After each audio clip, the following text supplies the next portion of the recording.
رات کے 10 بجے ہیں۔ السلام علیکم، یہ ریڈیو پاکستان ہے۔ مجاہد خان سے خبریں سنیے۔ اہم خبروں کا خلاصہ۔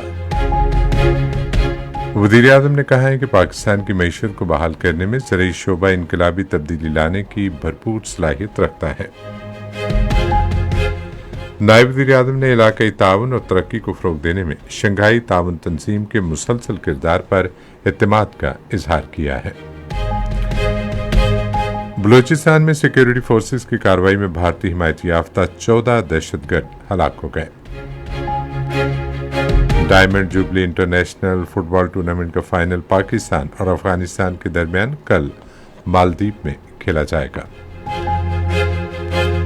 اور اب خبریں تفصیل کے ساتھ۔ وزیر اعظم شہباز شریف نے کہا ہے کہ زرعی شعبے میں پاکستان کی معیشت میں انقلابی تبدیلی لانے اور اس کی بحالی میں اہم کردار ادا کرنے کی بے پناہ صلاحیت ہے۔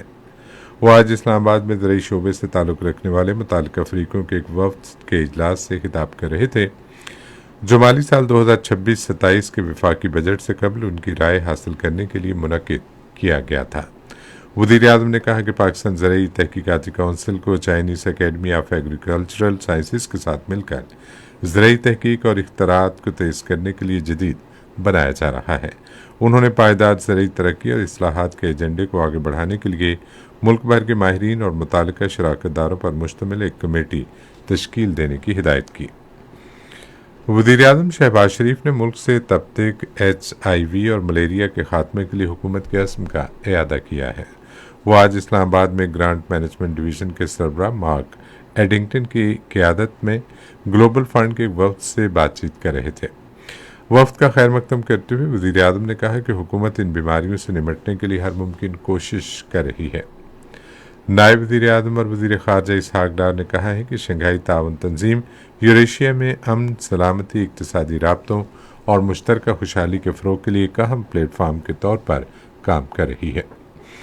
ان خیالات کا اظہار انہوں نے شنگھائی تعاون تنظیم کے 25 سال مکمل ہونے کے موقع پر کیا۔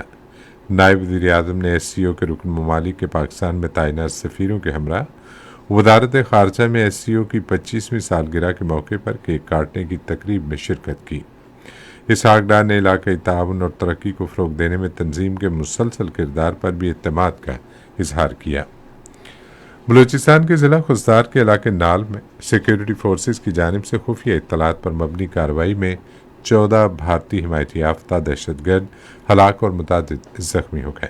اس کے علاوہ دہشت گردوں کے زیر استعمال 4 گاڑیاں اور دیسی ساختہ بم کو بھی موقع پر ہی تباہ کر دیا گیا۔ تاہم شدید فائرنگ کے تبادلے میں مادر وطن کے ایک بہادر فرزند لانس حوالدار محمد عباس نے بہادری سے لڑتے ہوئے جام شہادت نوش کیا۔ فوج کے شعبہ تعلقات عامہ کے مطابق گزشتہ روز بلوچستان کے ضلع خضدار کے علاقے نال میں بھارتی پراکسی فتنۃ الہندوستان سے تعلق رکھنے والے دہشت گردوں کی موجودگی کے حوالے سے خفیہ اطلاعات موصول ہوئی تھی۔ مبینہ طور پر دہشت گرد علاقے میں ایک قریبی پولیس اسٹیشن اور بینکوں پر حملہ کرنے کی منصوبہ بندی کر رہے تھے۔ اطلاع ملنے پر سیکیورٹی فورسز کی جانب سے فوری کارروائی کی گئی اور دہشت گردوں کے مذموم مزاحم کو ناکام بنانے کے لیے خفیہ اطلاعات کی بنیاد پر آپریشن شروع کیا گیا۔ آپریشن کے دوران دہشت گردوں کی نقل و حرکت کو مؤثر طریقے سے روکا گیا اور سیکیورٹی فورسز نے ان کے خلاف جوابی کارروائی کی۔ کالادم جوائنٹ ایکشن کمیٹی کے ایک کارکن نے گروپ سے علیحدگی کا اعلان کرتے ہوئے جوائنٹ عوامی ایکشن کمیٹی کو کالادم تنظیم قرار دینے کے فیصلے کا خیر مقدم کیا ہے۔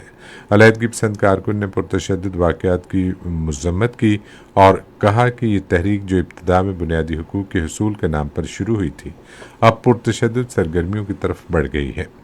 انہوں نے کہا کہ جوائنٹ ایکشن کمیٹی کی پرتشدد کارروائیوں کے نتیجے میں قیمتی انسانی جانیں بھی ضائع ہوئیں۔ انہوں نے آزاد کشمیر کے عوام سے اپیل کی کہ وہ کالادم تنظیم کی کال پر پرتشدد مظاہروں کا حصہ نہ بنے۔ وزیر اعلیٰ پنجاب مریم نواز شریف نے صوبے بھر میں گندم اور آٹے کی قیمتوں کو مستحکم رکھنے کے لیے پاسکو سے گندم خریدنے کی منظوری دی ہے۔ انہوں نے یہ منظوری آج لاہور میں ویڈیو لنک کے ذریعے خصوصی اجلاس کی صدارت کرتے ہوئے دی۔ سندھ حکومت اور پاکستان ریلوے مقامی آبادی کی سہولت کے لیے محرم سے قبل سکھر سے روڑی کے درمیان جمالو ٹرین شروع کریں گے۔ جمالو ٹرین کا آزمائشی مرحلہ باضابطہ آغاز سے قبل کامیابی سے مکمل ہو گیا ہے۔